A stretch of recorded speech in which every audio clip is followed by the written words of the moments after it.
O Cápsula está de volta. A categoria do Oscar que premia os filmes de produção estrangeira, ou seja, fora do circuito de produção norte-americana, é uma oportunidade de vitrine e revelação de grandes nomes do cinema mundial. Saíram vencedores dessa categoria filmes clássicos como Cinema Paradiso e 8,5 de Frederico Fellini. O Brasil também já teve os seus representantes entre os 5 concorrentes na cerimônia do Oscar. E quem representa o país este ano é o longa A Vida Invisível, que teve a sua estreia remarcada para o dia 21 de novembro. A nossa resenha de hoje é justamente sobre esta categoria do Oscar. E a Mari, que está aqui, estudante de cinema e sabe tudo sobre cinema, né, Tudo Mari? não, um pouquinho. Sabe bastante.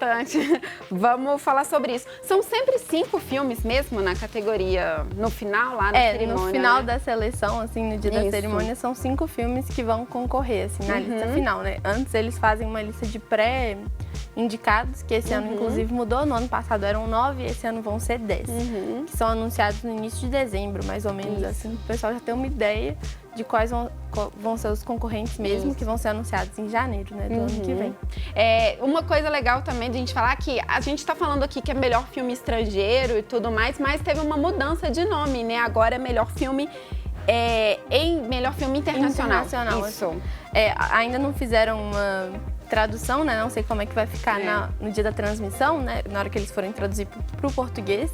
Mas o Oscar esse ano decidiu mudar por entender que, tipo, essa denominação, assim, de estrangeiro não era 100% correta, assim. Se você for considerar que hoje em dia o cinema é uma coisa muito global, assim, não tem como você separar, tipo, o que é de dentro e o que é de fora, assim, tá tudo meio que misturado.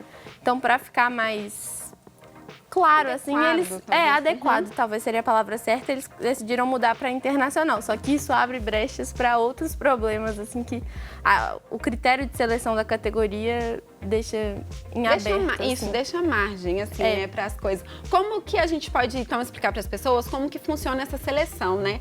Porque A Vida Invisível é um dos filmes que estão pré-cotados, né, para essa categoria. Tem gente que está falando que tem grandes chances, né, de realmente passar para essa final da cerimônia, mas a gente fala sobre isso daqui a pouco. Vamos falar primeiro como que funciona essa seleção, porque aqui no Brasil a gente tem um órgão que regula o que vai ser mandado lá para fora, né, para concorrer. O Oscar, a academia, exige que sejam só um indicado por país. Então, cada país tem que enviar para a academia o seu indicado. E aí isso vai ser feito através de um órgão que o Oscar ele só vai obrigar que seja tipo um júri ou um comitê formado por pessoas dentro do universo do cinema. Assim, aqui, por exemplo, é a Academia Brasileira de Cinema, que entre uma das pessoas que escolhe é a Ana Mulaerte, do Que Horas Ela Volta. Então, esse grupo de pessoas se reúne e decide qual que vai ser o filme que eles vão inscrever no Oscar. E aí isso vai depender de vários critérios e dos critérios de cada país. Só que isso deixa abertura para alguns problemas assim que podem acontecer, igual aqui no Brasil. A gente já teve uma discussão muito grande sobre isso em 2016, quando o Aquarius não foi o enviado, né, e tinha sido muito premiado em Cannes, né, falado muito, e aí pareceu que foi um ato político, assim, de não ter mandado o filme por protestos que fizeram lá em Cannes.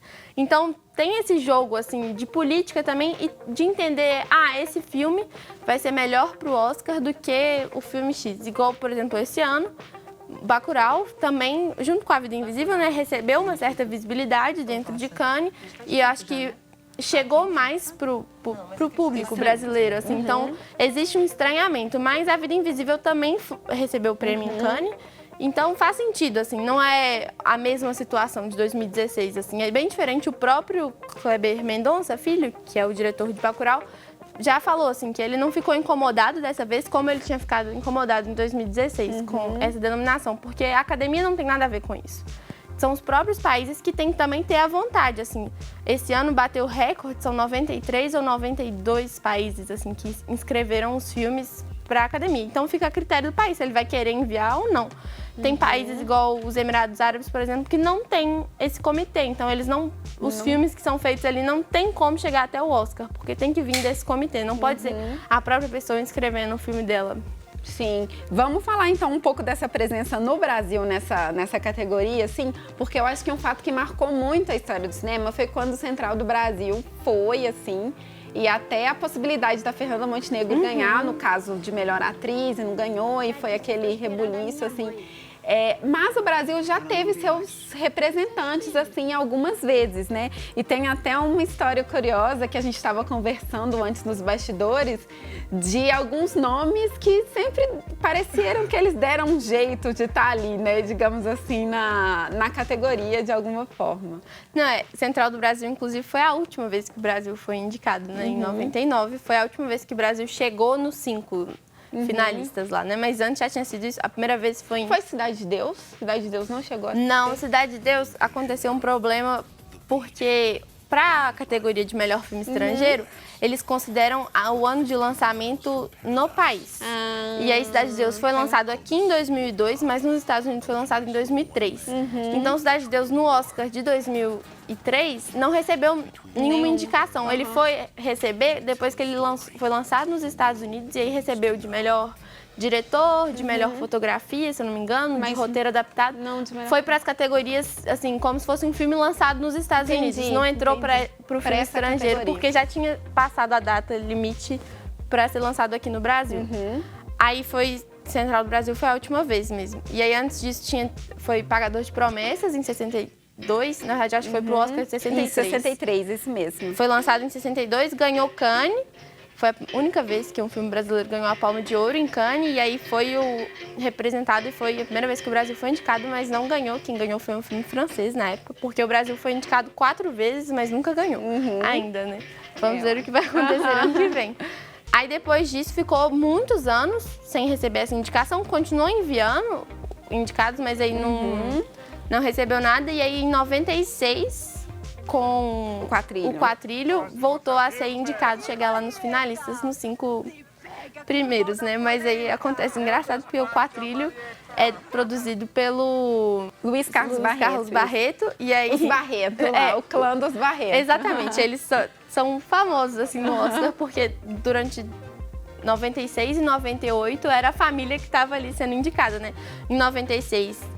a Embrafilmes tinha acabado de deixar de existir, então não tinha esse comitê. Aí o próprio Luiz Carlos Barreto criou um comitê e aí, curiosamente, o filme dele, e né, na verdade o diretor é o filho dele, foi indicado na categoria, foi o indicado Brasil e chegou até o final, mas acabou não ganhando, porque engraçado também, das 2 vezes que os filmes da família Barreto foram indicados, eles perderam para filmes holandeses, que em 98, o Que é Ex-Companheiro foi o...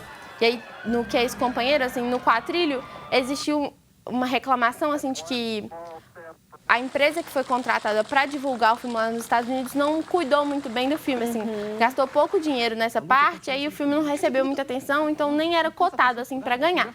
E aí, em 98, com o Que é Ex-Companheiro, eles contrataram a Miramax, a empresa do Harvey Weinstein, das piores pessoas em todos os lugares de Hollywood, infelizmente, assim, você vê que tudo tá manchado com o nome dele. Contrataram a Miramax para divulgar o Que é Ex-Companheiro lá nos Estados Unidos, e aí teve uma divulgação pesadíssima, assim, de muito dinheiro, investiram muito dinheiro mesmo, lançaram o livro do Fernando Gabeira nos Estados Unidos por causa do filme, mudaram o trailer do filme para adequar aos padrões americanos, mas, de novo, não conseguiram, e dessa vez era o filho mais velho do Luiz Carlos Barreto, que é o diretor, que é o Bruno Barreto. Isso. E aí não conseguiram de novo, perdeu para um filme holandês. É engraçado a gente pensar que não basta só o filme ser muito bom, assim. Acho que para todas as categorias do Oscar, mas talvez para essas principalmente, é muito importante que o filme seja visto justamente para as pessoas da academia votarem nele, assim. E aí que talvez esteja a dificuldade. A gente acabou de conversar aqui sobre um caso, né, que a partir do momento que ele teve muito dinheiro investido, muita coisa para ser divulgado, para praticamente... É um filme vindo de fora, mas ele precisa, de certa forma, estar ali no meio, né? Para ser visto, para ser, sei lá, se destacar um pouco, assim. É curioso que o Oscar, assim, a academia não parecem... Quando você acha que eles estão seguindo por um caminho, assim, que eles têm uma concordância, eles quebram com isso. Porque esse filme que ganhou do Que é Ex-Companheiro, que tinha, sei lá, 9 milhões de dólares investidos na distribuição, não foi lançado nos Estados Unidos quando ganhou. Então, assim, existe uma discordância, assim, mas na maioria das vezes, o que conta, assim, é isso, assim, as pessoas conseguirem acessar esse filme. Porque, né, agora, por exemplo, são 93 filmes. E aí, uma comissão da academia vai ver todos esses filmes e escolher os 10 melhores e depois escolher os 5 melhores. E aí, quem faz parte da academia, né, teoricamente só tem que ver esses 5. Mas esses 5 filmes têm que chegar até eles, de alguma maneira, para eles conseguirem votar, assim. E isso conta muito na hora. E também conta muito, igual, por exemplo, a Ana Mulaert, quando foram anunciar esse ano que tinha sido A Vida Invisível, muita gente questionou, mas por que não Bacurau?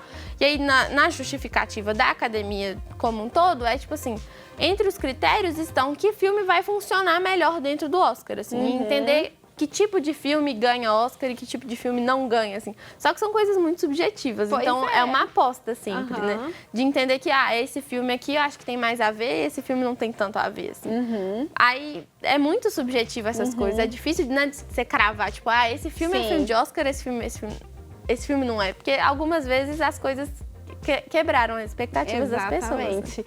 Vamos falar então de A Vida Invisível, porque assim, tem muita gente até lá fora apostando justamente na qualidade do filme.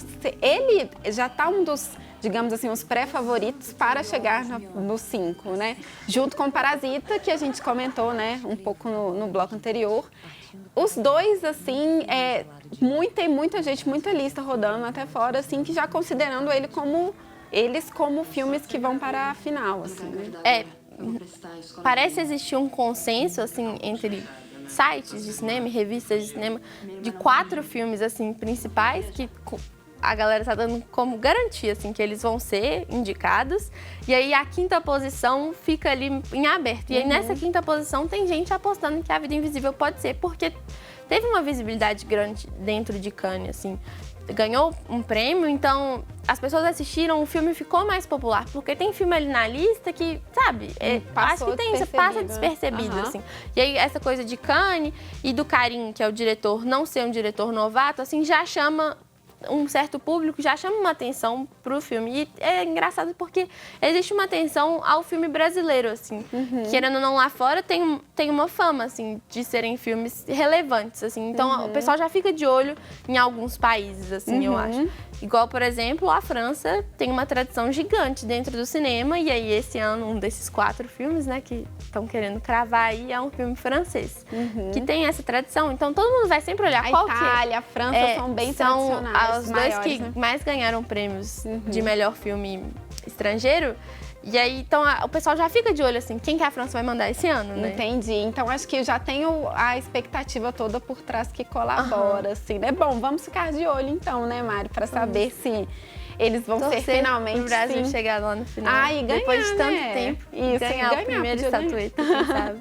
Valeu, Mari. Até a próxima resenha. E o Cápsula de hoje termina aqui. Se você quiser rever esta ou outras edições do programa, é só acessar o nosso canal no YouTube. Lá também tem várias resenhas sobre as estreias da semana nos cinemas. Até a próxima. Tchau, tchau.